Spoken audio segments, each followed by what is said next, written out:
Hey everyone, welcome to my new blog. और ये blog जैसे कि मेरे अब ब्लॉग आते हैं होली, दिवाली, दशहरा इस टाइप से, वैसे ही बहुत दिनों के बाद मेरा ब्लॉग आया। इस बार सोचा था कि मैं अपने बर्थडे का ब्लॉग बनाऊंगी, पर वो बनाने का भी मुझे ध्यान ही नहीं रहा। और आज मैं कहीं जा रही हूँ, देखते रहिए कहाँ जा रही हूँ। जहाँ जाने की मैं बहुत पहले से सोच रही थी, और आज मैंने सोच ही लिया था सुबह ही निकलने से पहले कि आज तो मैं ब्लॉग बना ही लूँगी। तो मैनपुरी से निकल रहे हैं हम। और कहाँ मॉर्निंग में निकलने की सोच रहे थे, निकलते निकलते दोपहर कर दी मेरे भाई साहब ने। और मार्च के महीने में जो भयंकर गर्मी पड़ने लग गई है कि क्या बताएं। 19-20 मार्च को ही ऐसा लग रहा है यार मई आ गई है। अब सामने बोर्ड देख के कुछ लोग समझ ही गए होंगे कि हम कहाँ जा रहे हैं। तो हम लोग जा रहे हैं इटावा काली वाहन मंदिर, जहाँ मैं बहुत पहले से जाने का सोच रही थी। जहाँ मैं मंदिर में मतलब माता रानी से मेरा कुछ बोला हुआ था जो मुझे पूरा करना था, और वहाँ जाने की मेरी प्लानिंग इतने बार बनी, इतने बार कैंसिल हुई। और मेरा बोला हुआ बहुत पुराना है, मतलब मेरी शादी के टाइम का, और मैंने अपने भाइयों के लिए कुछ बोला था। तो जब भी मेरे छोटे वाले भाई की तबीयत ख़राब होती थी, वो मुझसे अक्सर कहता था कि तुमने जो है वहाँ माता रानी से जो बोला वो पूरा नहीं किया, इसलिए मेरी तबीयत ख़राब हो रही है। पहले पता ही नहीं, मैं वो बता रहे थे कि कई बार उनको जो माता रानी ने सपना दिया है कि तुम्हारी बहन ये भूल गई है। और यहाँ पे मैं इटावा पहुँच चुकी हूँ। मतलब इस तरीके से इटावा काफ़ी दिनों के बाद आई हूँ। कई बार क्या हुआ कि ट्रेन पकड़नी है यहाँ से, तो इस तरीके से आई हूँ, जल्दी जल्दी में आई हूँ, चली गई। इस बार जब से मतलब रास्ते में निकले हैं, तो पहले की बात मतलब कुछ टाइम पहले एकदम जाके ना कि यहाँ से रेगुलर डेली जाया करते थे कॉलेज। वहाँ तो कालीवान मंदिर के पास में मेरा कॉलेज हुआ करता, तो वहाँ जब भी मैं कॉलेज जाती तो कई बार क्या होता था कि लंच टाइम में हम लोग जाते थे अक्सर मंदिर। जब नवरात्रि वगैरह होती थे तब से मैं वहाँ मंदिर जाती थी। तो तभी मेरा कुछ बोला हुआ था मेरी शादी के टाइम। पर अब इतने सालों के बाद देख के बहुत कुछ चेंज हो गया है। मतलब 7-8 साल बाद उधर गए तो बहुत अलग लग रहा था, बहुत सारी नई नई चीज़ें बन गई हैं। मैं अगर ऐसे ही जाती अकेले तो मैं शायद भूल नहीं जाती लगी होगी। सर्दियों में ये था कि भैया के साथ गई थी, मैं उनसे बोल रही थी बार बार बीच में, तुमको याद है ना किधर से रास्ता है, कैसे जाना है। और यहाँ श्रेयस आ गए हैं पीछे मेरे पास बैठने मेरे साथ में। शौर, श्रेयस और छोटे वाले भाई, मतलब हम चारों लोग आए हुए हैं। और श्रेयस का मुंह तो देखिए कैसा हो गया है। इसका बहुत झगड़ा होता है कृष्ण से। मोनू भैया का जो बेटा है ना, उससे बहुत झगड़ा होता है। कभी ये उसको मार देता, कभी वो इसको मार देता। तो इसका मुंह उसने कुछ मार दिया था जिससे देखिए कैसा हो गया। और शौर्य तो इस उम्मीद से गए थे कि बुआ हम लोग मंदिर के बाद लाइन सफारी चलेंगे, लेकिन गर्मी इतनी ज़्यादा थी ना तो मन नहीं किया फिर दोबारा जाने का। भैया भी गए थे, ऐसा वहाँ पे कुछ खास है नहीं, खुलाई धूप की धूप लगेगी तुम लोगों को। तो शौर्य कह रहा था भैया अरे चाचा चलो चलते हैं। तो पहले तो हम नहीं कहते, लौटते टाइम में देखेंगे। फिर लौटते में भी काफ़ी गर्मी बहुत है, चलो रहने तो सीधा घर चलो। पर शौर्य का मन नहीं मान रहा था, बार बार बोल रहा था चाचा चलो चलो, मतलब चलो मुझे लॉयन देखना है। तो वही कह रहे थे नहीं है यहाँ पे, वो उनको इरिटेट कर रहा था कि नहीं चलो चलो चलो।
रास्ता है, दिख रहा है कालीवाह मंदिर लिखा है, पर ये ऐसे नाम नहीं लिखा था, बन रहा था ये।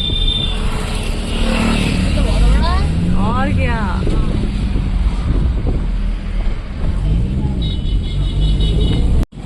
तो बढ़िया जगह तो है ही। तब ये मतलब ये जो सारी चीजें ना लाइटिंग वाइटिंग ये सब नहीं बनी थी। हाँ अब लग गई है ये। तो लखनऊ से बढ़िया लग रहा है,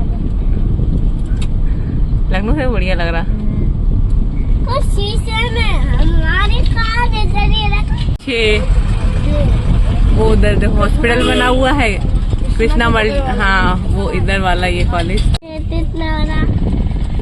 ये इटावा का मंदिर है, इटावा।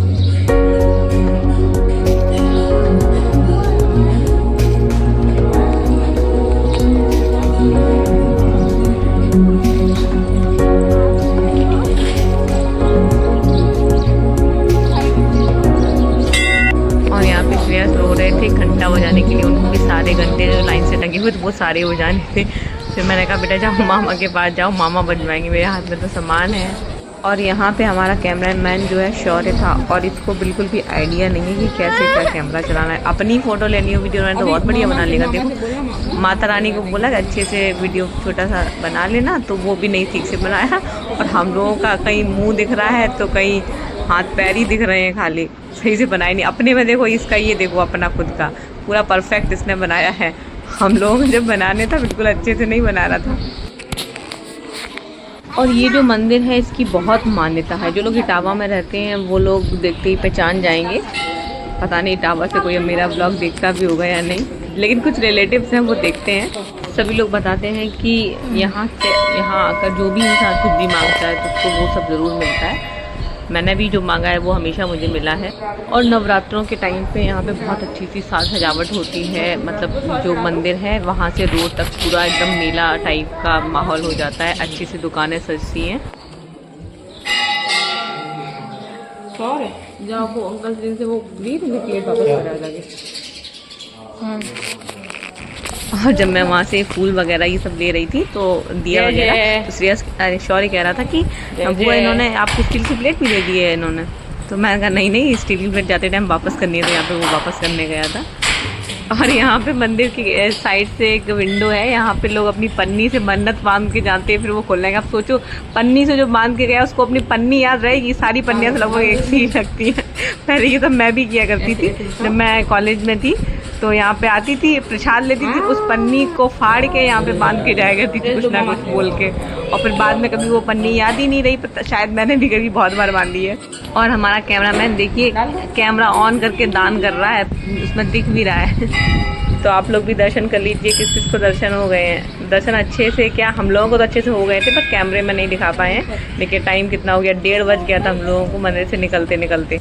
और अब वीडियो देख के तो गुस्सा आ रहा है, बस पैर ही पैर दिखा रहा है ये शौर्य। पता नहीं कैसी वीडियो बना रहा था, पैर दिख रहे थे, हाथ दिख रहे थे, मुँह तो दिख ही नहीं रहा है कहीं भाई सही से।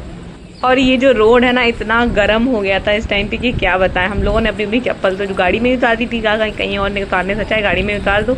इतनी गर्म हो गई थी कि क्या बताएं, बिल्कुल पैर नंगे पैर तो चला ही नहीं जा रहा था। और शौर्य बस अपने पैर ही पैर दिखाया जा रहा है, पता नहीं क्यों। इतनी गर्म थी। श्रेयस तो बिल्कुल भी चल ही नहीं पाया, उसको थोड़ा सा भी गोद से उतारा भैया ने, वो एकदम से कह गया माँ गर्म लग रहा है। मैंने कहा मामा के पास जाओ, मैं नहीं लूंगी। यहाँ पे मैंने कैमरा ऑन तो कर लिया, बाद में मैं भूल ही गई कि कैमरा ऑन है, और बाद में पैर तो मेरे भी चल रहे थे। जल्दी जल्दी भाग, इधर से नहीं है। गाड़ी में नहीं जाना अभी, ऊपर चलना है। और जितना ज्यादा ये रोड गर्म था उससे ज्यादा वो साइड से जो टाइल लगे हुए, हमने कहा कि चलो उधर साइड से निकल लेते। दुकान है जो उसके पास से, वो इतने गर्म थे कि बस छाले बनने की देर रही थी। इतना गर्म था कि उस पर चलना मुश्किल होता। मेरा ही नहीं भैया का भी। थोड़ा सा वीडियो में भैया दिखेंगे लास्ट में।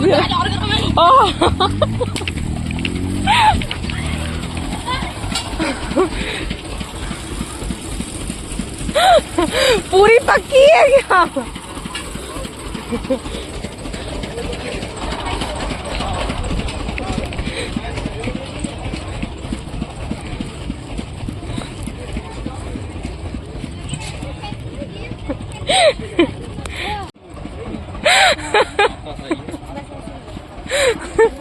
बहुत गर्म है टाइल, जब जूते ही पहन पहन के जाए। सौर अभी रुक जा, आगे लेना।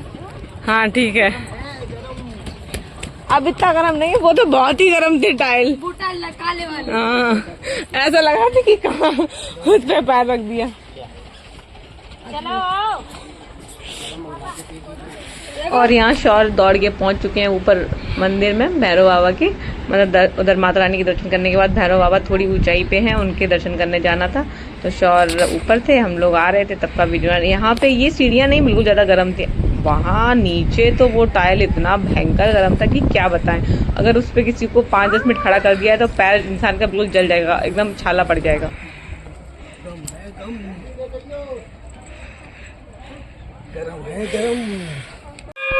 उधर की किनारे और ऐसे। और यहाँ भैरव बाबा के भी दर्शन हो गए। उसके बाद चलते हैं नीचे। वहीं खड़े थे तो ऊपर से देखने में काफ़ी अच्छा लग रहा था। शौर्य से कह रही थी कैमरे से चारों तरफ का व्यू दिखा।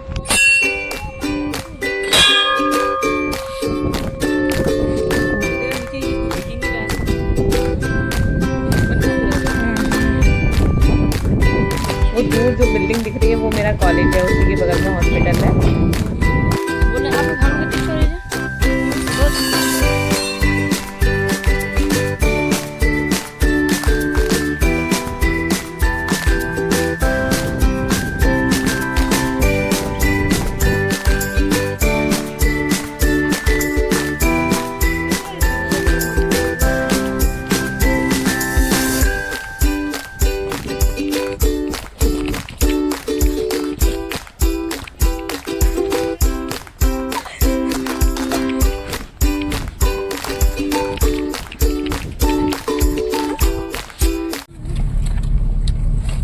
तो फाइनली हम लोगों के दर्शन अच्छे से हो गए, हम लोग यहाँ से निकल रहे हैं। अब जो है कैमरा मैंने ले लिया था, शॉट तो पता नहीं क्या दिखा रहा था, अभी दौड़ता हुआ खुद आ रहा था सीढ़ियों से, और कैमरा पता नहीं पैर क्यों दिखा रहा था, मुँह ही दिखा लेता कम से कम। और श्रेयस से ये कह के लाए थे कि इटावा चल रहे हैं, वो कह रहा था इटावा कहाँ है, अभी तक उसको समझ नहीं आता इटावा कहाँ है। मैंने कहा ये तो मंदिर था, अब इटावा नहीं, अंदर जाएंगे। वहाँ पे इटावा में वैसे तो बुआ हैं, लेकिन बुआ अभी दिल्ली में है, तो कहा कि बुआ है नहीं तो क्या करने जाएंगे बुआ के घर।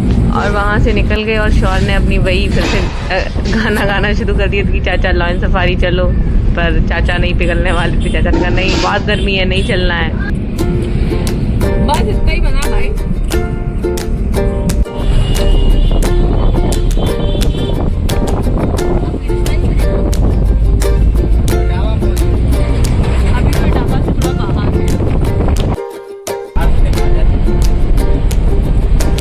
शौर से बोला तुझे अंदर से नहीं तुझे बाहर से दिखा देंगे, तो उससे बोल रहे थे तुमको बाहर से लॉयन सफारी दिखा देंगे, फिर कभी आएंगे तुमको लेके।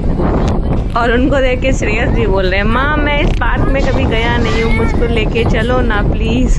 और ये यहाँ आ गए अपना प्यार कराने के लिए। श्रेयस गुड्डा अब ठीक है, गुड्डा बोलो, क्या बोलो हैं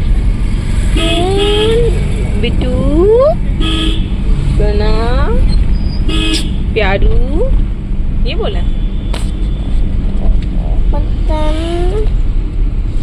क्या बोलते गुडन गुदनिया गुदनिया गुनैया गुनैया।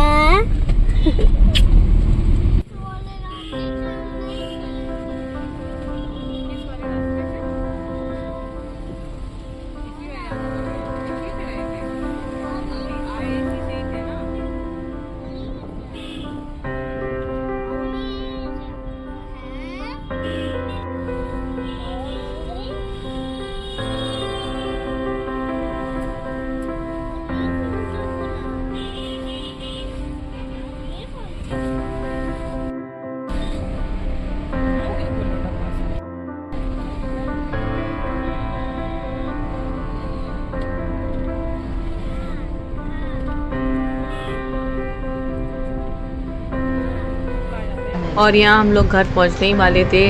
चलो फाइनली आज बहुत दिनों के बाद दर्शन हो गए। कब से सोच रही हूँ, 1-2 साल से तो मैं सोच ही रही थी कि जब आते हैं तब जा नहीं पाते थे। जो देर हुई माता रानी उसके लिए मुझे माफ़ कर देना। और यहाँ श्रेयस सो गए हैं तो हम भी चल के थोड़ा आराम करेंगे, क्योंकि गर्मी ज़्यादा थी और आते आते ना एकदम सिर दर्द होने लग गया था। तो वीडियो अच्छा लगा तो वीडियो को लाइक कमेंट खूब सारा शेयर कीजिएगा। ओके बाय बाय, मिलते हैं जल्दी फिर से नए ब्लॉग में, तब तक के लिए बाय बाय। सिर तो बहुत ज़्यादा हो रहा था। चलो मैं तो जा रही हूँ सोने, बाय बाय। और हाँ जाते जाते मेरे चैनल को सब्सक्राइब भी करते जाइएगा।